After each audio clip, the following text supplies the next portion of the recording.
hutan Papua yang nomor 3 di dunia ini sekarang banyak perubahan. Iklim banyak perubahan karena setelah hutan itu dirusak.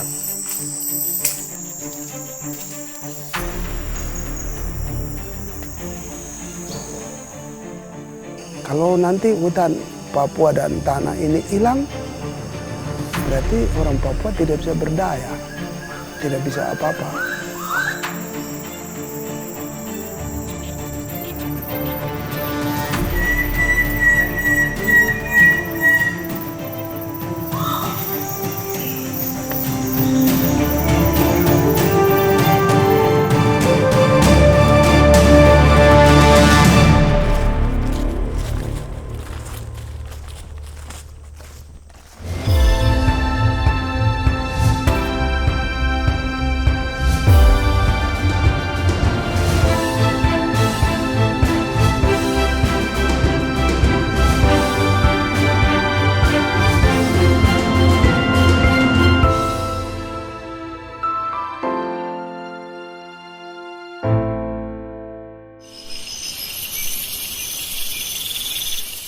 Yang pertama bahwa hutan itu dekat sekali dengan masyarakat Papua. Karena tanpa hutan, masyarakat Papua tidak berdaya. Jadi kalau masyarakat Papua ini kan mereka belum punya pengetahuan khusus untuk mengelola ekonomi yang lain selain hutan.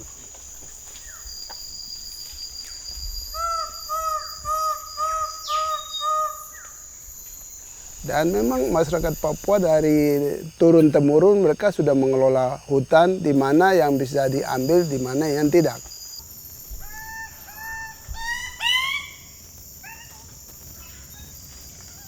Sehingga harus hari-hari mereka ke hutan, ambil ekonomi mereka ada di hutan.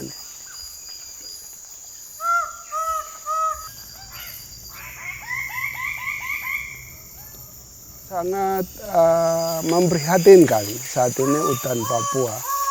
Karena hutan Papua yang nomor 3 di dunia ini sekarang banyak perubahan. Iklim banyak perubahan karena setelah hutan itu dirusak. Jadi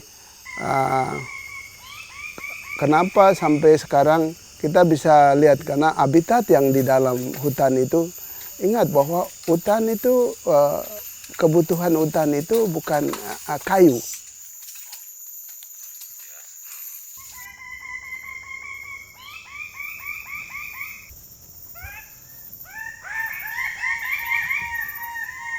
Titik balik yang paling membuat saya balik adalah ketika saya pulang dari Korea Selatan.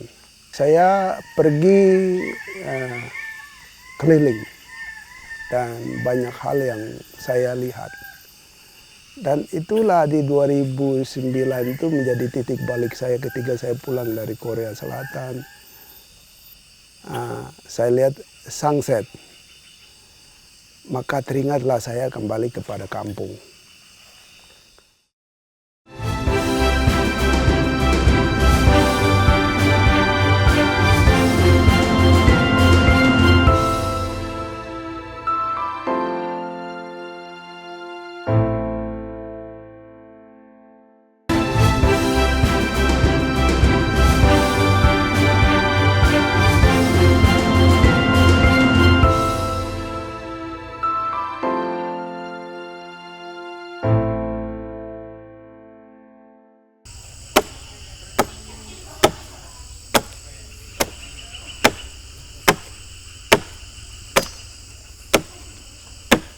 Tibia. Yo, no, kau di sana nanti? Yo, itu. Yo, Dua sekolah dua yang menanti. Kasam. maksudnya dasu ngurul mana? Oh yo. Rokok. Ya di ngaya namu fred. Oh yo. Yo, kau diangnya apa deh? Ya. Kasam. Diangnya apa deh? No sekikai. Ya. Yo. Jadi ya di mana beri manda? Oh yo. Kau di deh ya tamani bangga. Tamani di korum deh. Tamni kena tamni. Tamani jasa lingkungan. kudu be yau kenau. Yang ku, yang ku tua. Ya, jadi nomor ini kemana? Ya, kita nonton. Jadi dina mufli. Ya. Ya, jadi nomor embedded sarwan ini. Tong su belakai itu, jadi belakai itu habis hutan ketong suka sih habis. Ya. Tapi dia punya hasil terhadap tuh, jadi ketong stop sudah ya. Tentu tidak semudah yang orang bilang membalikkan telapak tangan. Meyakinkan kepada keluarga bahwa hutan adalah masa depan kita. Walaupun sudah ada tatanan adat, walaupun sudah ada filosofi menurut tatanan adat kita. Dan ini cukup berat. Sehingga ada yang mendukung, ada yang tidak.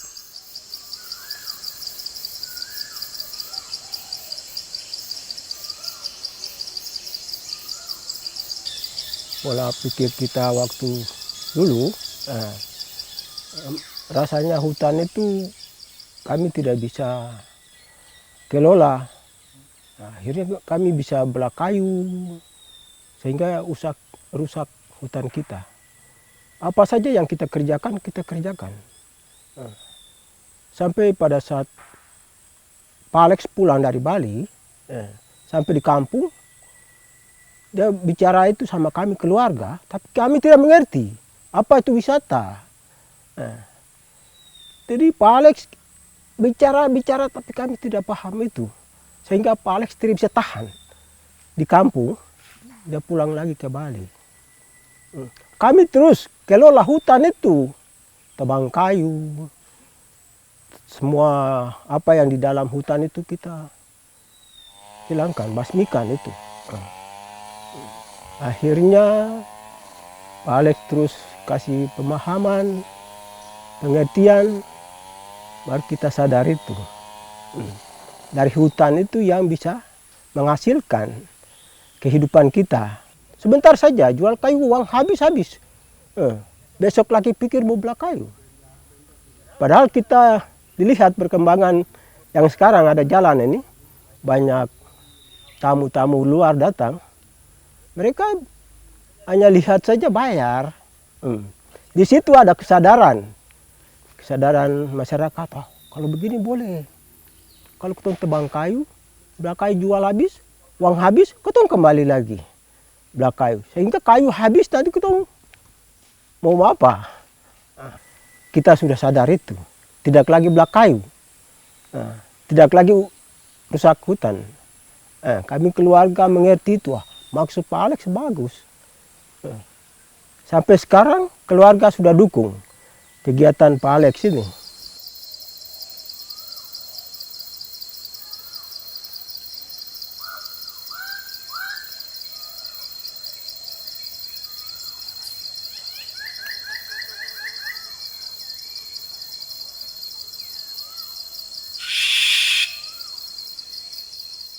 Tanggal 6 Mei 2015 saya bentuk Isyo Hills. Isyo sendiri adalah tempat sejarah nenek moyang. Tempat sejarah nenek moyang dan Isyo sendiri adalah makanan khas atau makanan adat yang seperti umbian. Itu ketika ada pesta adat maka kita bakar Isyo itu. Dan Isyo ini mengandung nilai ekonomi, ya, nilai ekonomi sehingga nilai kehidupan ada di sana. Maka saya bikin Isyo itu dari bahasa Genyem, bahasa ibu, dan saya masukkan bird watching, ya, di mana orang bisa lihat burung dan melihat burung. Itu yang saya buat Isyo Hills bird watching. Tentunya yang saya hadapi adalah banyak illegal logging saat itu. Dan yang illegal logging itu adalah saudara-saudara saya, keluarga saya.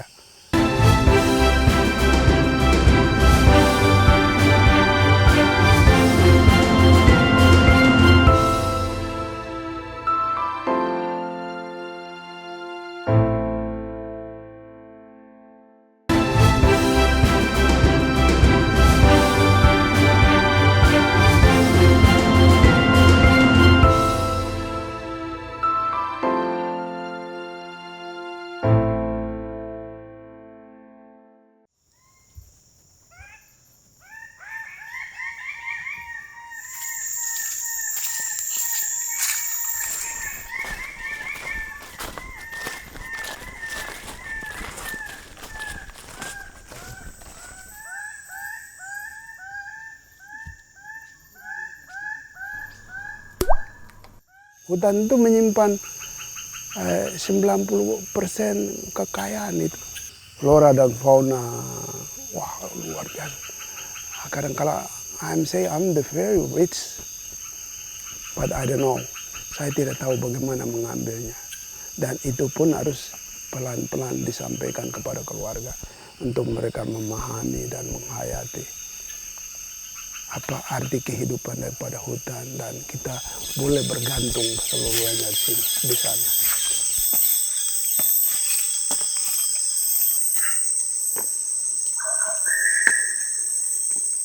Di sini, terus satu ada di bawah sini. Ini tambahan di sana ya.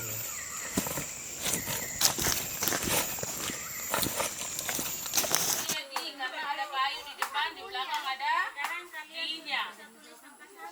Artinya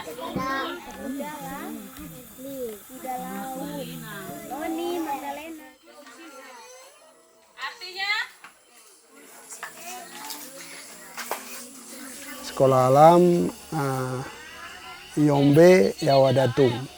Yombe itu artinya kita punya dan dia bertumbuh untuk kita semua. Dan ada 2 kurikulum yang saya taruh di dalam, yaitu bahasa ibu dan bahasa Inggris.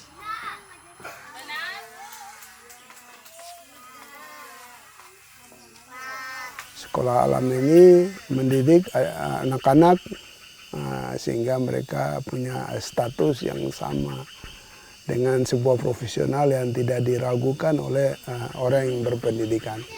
Seperti itu. Sekolah alam ini juga akan mengundang sebuah anak-anak yang ada di bawah binaan ISO.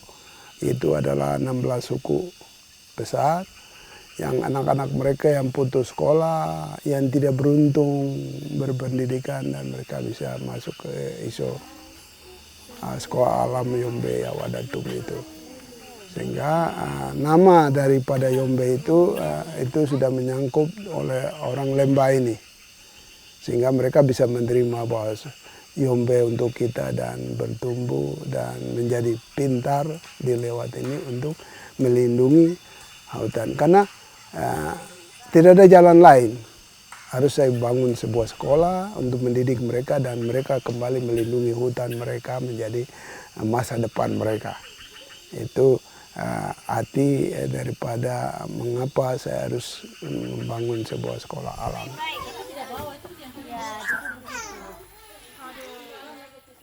Selalu saya sampaikan bahwa hutan adalah piring makan. Dan sekarang kita mempersiapkan anak-anak sekarang. Sudah ada dalam 6 tahun tidak mudah, hanya mendapat hanya 3 anak saja yang bisa menjadi guide lokal. Bahkan pun guide lokal secara ilmu guiding, ya. Dulu saya masih guiding di Bali. Itu bisa dapat banyak, tapi di ISO ini kita hanya dapat 3 dalam 6 tahun. Dan ini butuh waktu dan pengorbanan yang luar biasa untuk didik mereka, apalagi didik masyarakat adat.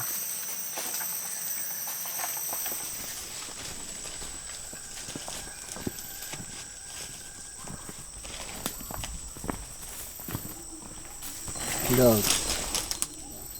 ketong suka kerja keras tuh. Nanti setelah Bapak, kau kasih jalan, toh, kau dengkalpin. Betul. Jangan kau lupa, nanti jalan terus. Nanti Bapak punya masa nanti habis. Iya. Ya toh, nanti baru kau dengkalpin jalan terus. Betul.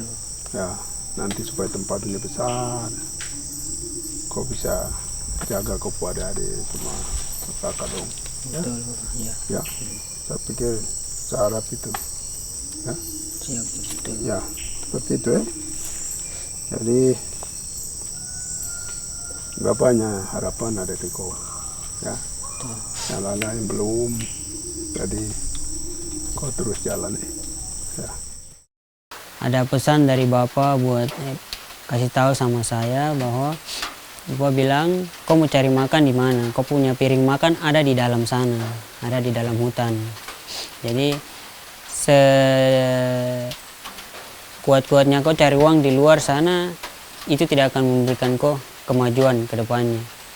Tapi kalau kau kembali ke hutan, kau kelola hutan, kau kerja hutan, bersihkan hutan, buat kebun, nah itu di situ kau bisa dapat makan. Jadi kau punya piring makan ada di dalam situ semua. Itu pesan dari Bapak buat saya. Bapak bilang, jangan kau bergabung dengan teman-teman yang beda berpikiran sama kau.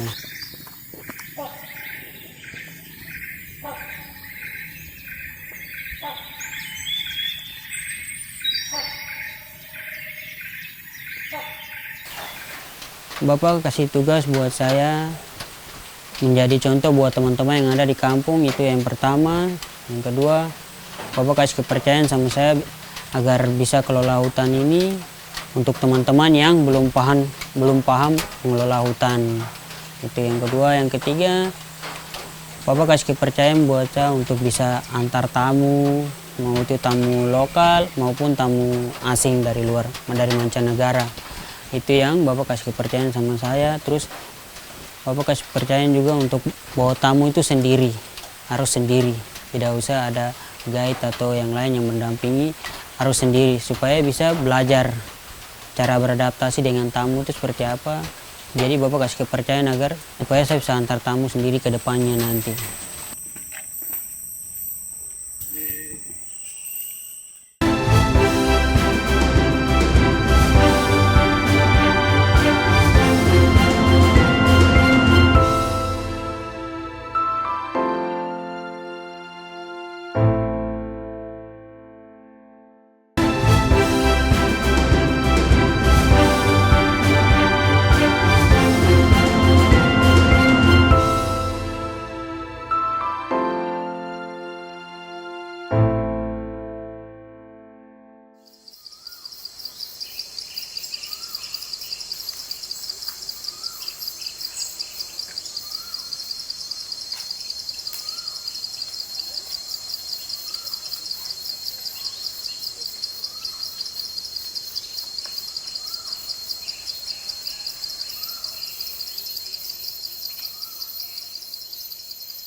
Seluruh dunia masih melihat bahwa ada hutan nomor 3 di dunia di tanah Papua.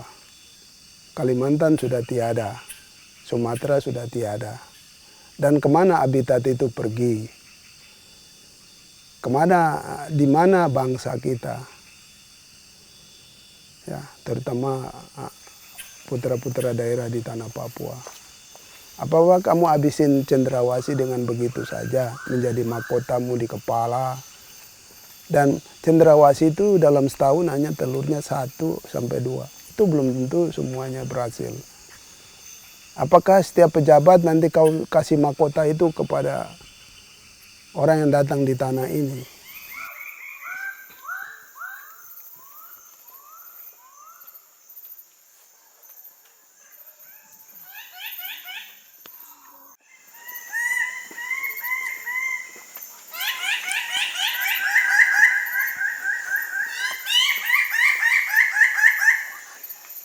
Khususnya teman-teman di lingkungan, saya berpesan. Ini adalah bumi kita, satu-satunya. Tapi kalau kita nanti habis, bahwa nanti kehidupan kita bukan lebih baik. Nanti ada banjir di mana, ada krisis air di mana. Dan ini sudah mulai terjadi. Karena tidak ada peresapan air, tidak ada membuat debit air lebih baik. Maka kalau hutan rusak, maka kita akan krisis air dan krisis yang lain-lainnya. Maka hutan Papua ini mari kita jaga sama-sama.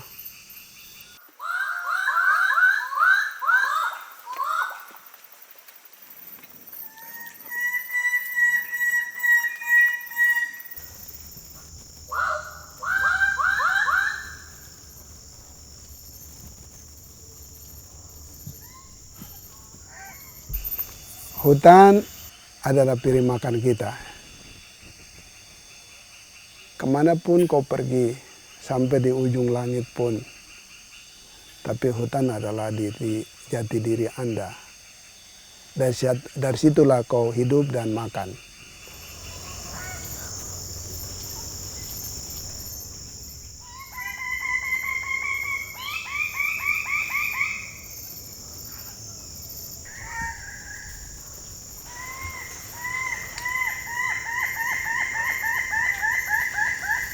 hanya hutan kita lindungi karena kita pakai makan hidup dari alam.